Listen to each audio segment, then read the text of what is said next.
In the summer of 1930, one family cooled their entire house to sleeping temperature every single night without electricity, without a machine, and without spending more than $4 across the whole summer. $4 for the whole season. And before this video is 30 seconds old, I want you to understand something. That method still works.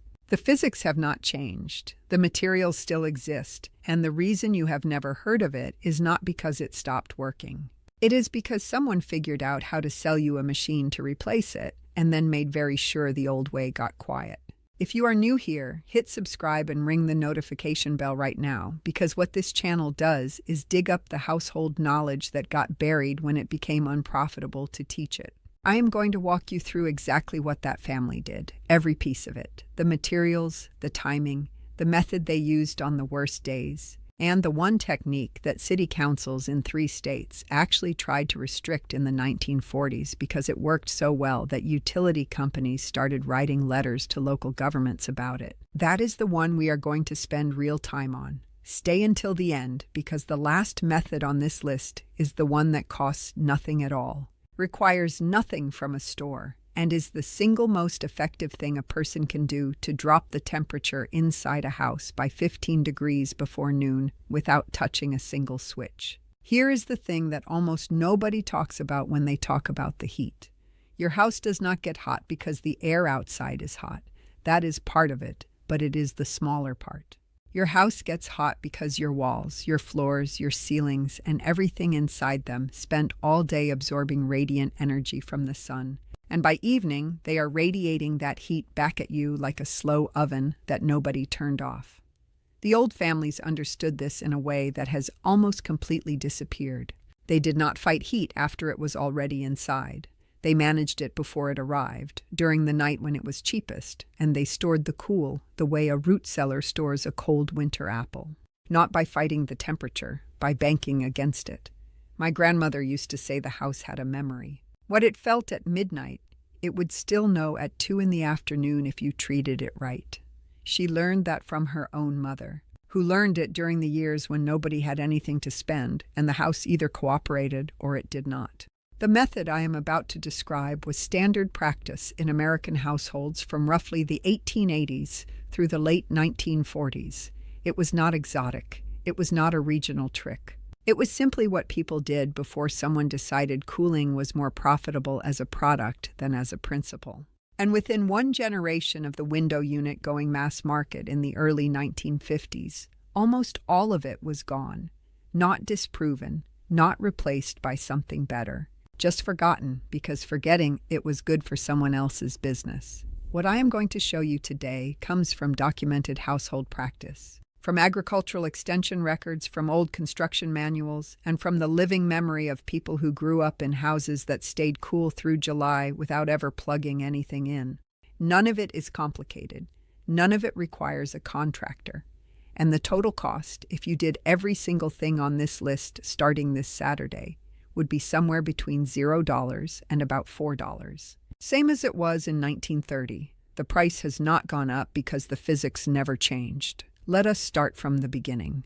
The first thing that family did, and the thing that made everything else possible, was treat the house like a vessel. Not a box with windows, but a container with a temperature it was trying to hold.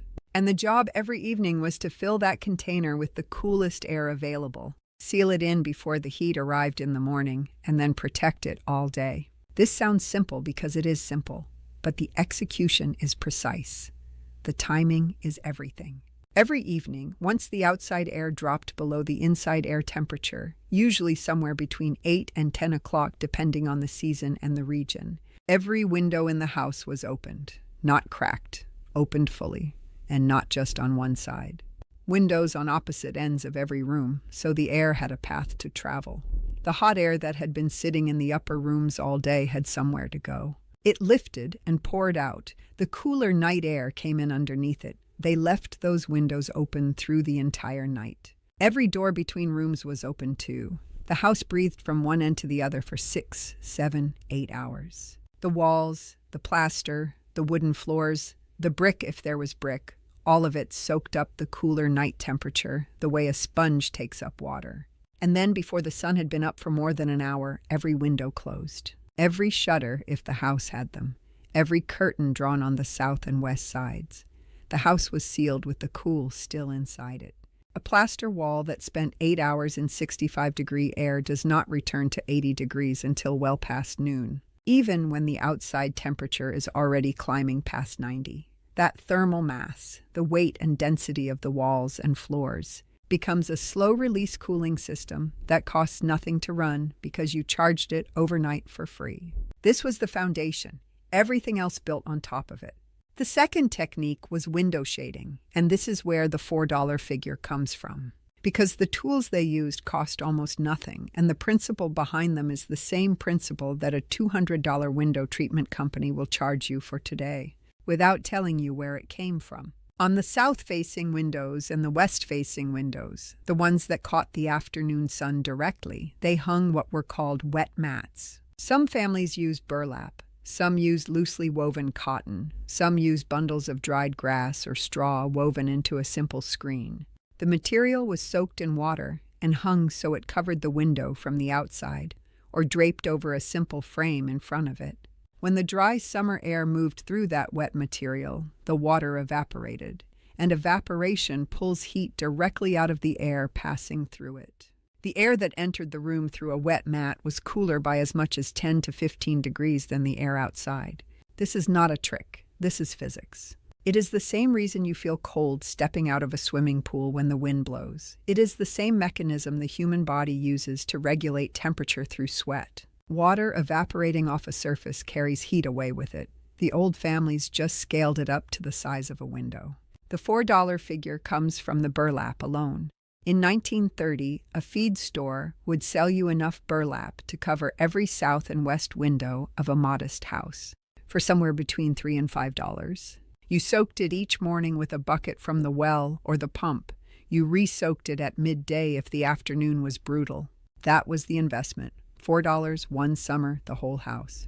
The utility companies watched this practice spread through rural and small-town America through the 1930s and into the 1940s, and they did not like what they saw.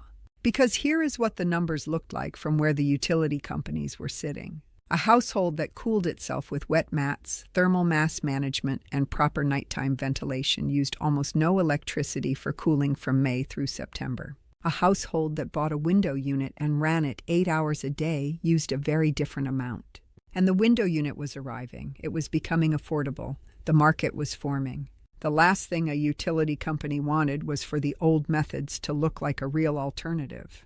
Between 1943 and 1951, municipal ordinances appeared in several cities, mostly in the Southwest and the Mid-Atlantic, that placed restrictions on exterior window coverings.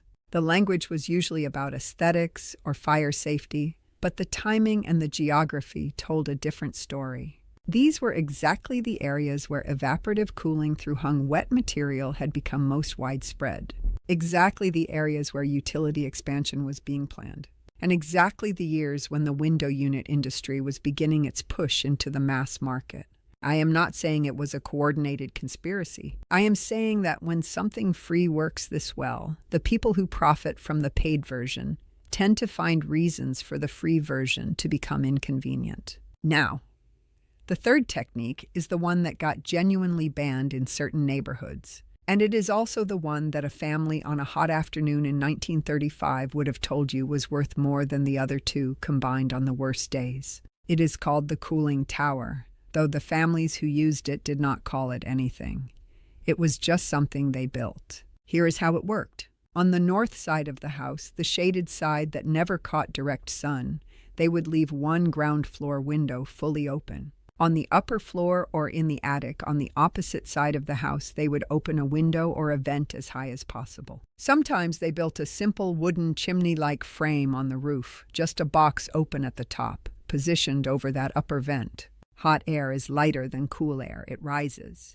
When the lower window on the shaded north side stayed open and the upper vent on the opposite side stayed open, the house became a passive thermal chimney. Cool air was drawn in at the bottom from the shaded side.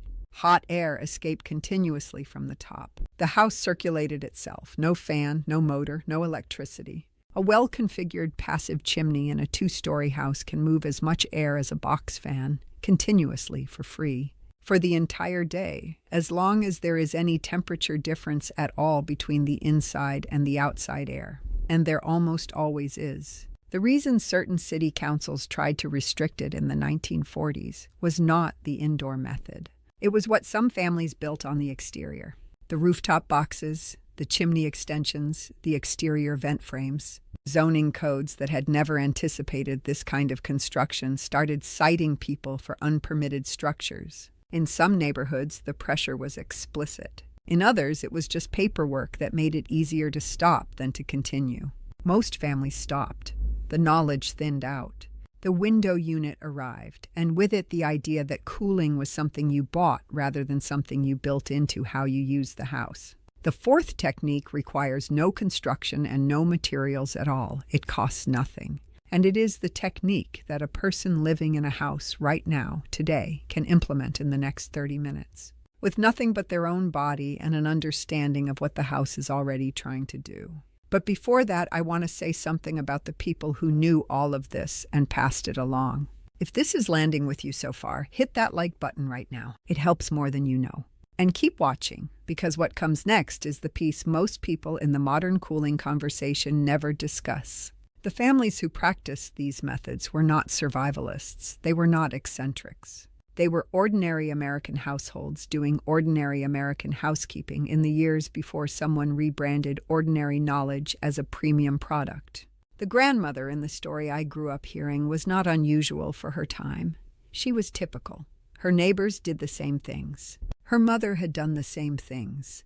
The knowledge passed from one kitchen to the next, the way recipes passed, the way sewing patterns passed, the way the name of a good butcher passed. It was practical intelligence shared between people who needed it to work. What happened to it was not that it stopped working. What happened to it was a single generation of aggressive marketing that made the old way look like poverty and the new way look like progress. If you had a window unit in 1955, you were modern. If you were still hanging wet burlap, you were behind. The social pressure was real, and it was deliberate, and it worked. Within 20 years, the knowledge was gone from most households. Not because anyone decided to get rid of it, just because nobody was teaching it anymore, and the people who knew it were getting old, and the people they might have taught were being sold something else. That is the story of most of what this channel talks about. Not a conspiracy, just a market finding its footing and the things that didn't serve the market getting quiet. Now, the fourth technique. This one the old books called cross-draft timing, though again the families who used it would not have recognized that phrase. They just knew when to open what and in which order. Here is the principle. During the day, when the sun is up and the outside air is hotter than the inside air, keeping the house sealed preserves the cool you banked the night before. That is the foundation technique. But there is a moment, usually in the late afternoon, when the outside air starts cooling faster than the inside air. In most parts of the country, this happens sometime between 5 and 7 in the evening, depending on cloud cover and humidity. That is the moment. That is when you open the specific windows. Not all of them. Not yet. You open the windows on the north and east sides first, the ones that have been in shade all afternoon. Those windows are surrounded by air that has already started cooling. You open them low, near the floor if possible, because cool air settles. You leave the upper windows on the south and west sides open just slightly to give the heat that has been accumulating near the ceiling somewhere to escape. You are creating a directed flow. Cool air entering low on the shaded side. Warm air exiting high on the sun-warmed side. The house begins to flush itself. And you do not open everything fully until the outside temperature has dropped below the inside temperature, at which point you open everything and let the night do its work. The families who were precise about this timing could drop the interior temperature of a well-insulated house by 8 to 12 degrees between 6 in the evening and midnight for free, using nothing but the behavior of air and the discipline to watch the thermometer and wait for the right moment. The fifth technique is the one that works on the worst days, the days when the thermometer does not cooperate, the days when it stays above 90 after dark and the thermal mass trick is not enough because you never had a cool night to bank against. the days that break people, the days that make a person reach for the machine. This is also the one that was practiced continuously from well before 1930 all the way through the present day in certain parts of the world, and that American households largely abandoned around the same time they abandoned the rest of it. It is free. It requires one item you already own, and on a truly brutal day, it works faster than anything else on this list. On the hardest days, when the night before was warm and the house never fully cooled and the afternoon is brutal, the old method was this. You take a cotton sheet, any cotton sheet, you soak it completely in cold water. You wring it until it is damp but not dripping, and you hang it across the largest doorway or window opening in the room you need to cool, positioned where whatever small movement of air exists will have to pass through it. As air moves through that wet cotton, the water evaporates. Evaporation is a cooling process. The air that comes through the other side of that sheet is cooler than the air that went in. Not slightly cooler, measurably cooler. On a dry day with even a small breeze, a single damp cotton sheet across a doorway will drop the temperature of the air passing through it by 5 to 10 degrees. You re-soak the sheet when it dries out. On a very hot day, that is about every 2 hours. That is the maintenance cost. 2 minutes of work every 2 hours in exchange for a room that is 10 degrees cooler than the rest of the house. This technique was used continuously across the American Southwest and the Plains states from the pioneer era through the 1940s. Settlers crossing the desert wrapped wet burlap around their water jugs to keep them cool, the same physics. Ranchers in Texas hung wet feed sacks over the windows of sleeping rooms on August nights. Families in Kansas and Oklahoma used wet sheets across the cellar door opening to cool the air coming up from below. It was universal. It was obvious. And it required nothing that anyone did not already own. The reason it does not work as well in certain climates, and I want to be straight about this, is humidity. If the air is already saturated with moisture, it cannot accept more. Evaporation slows down or stops. On the Gulf Coast, in South Florida, in the deep August humidity of the mid-Atlantic, this technique loses power. The burlap trick still works in those climates, but less dramatically. In those places, the nighttime ventilation and the thermal mass methods carry more of the load. But for the majority of the continental United States, and particularly anywhere west of the Mississippi where the air runs dry in summer, wet cotton across a window is still one of the most effective cooling tools available to a person. And it costs nothing beyond the 2 minutes of wringing it out. Here is what I want you to take away from all of this.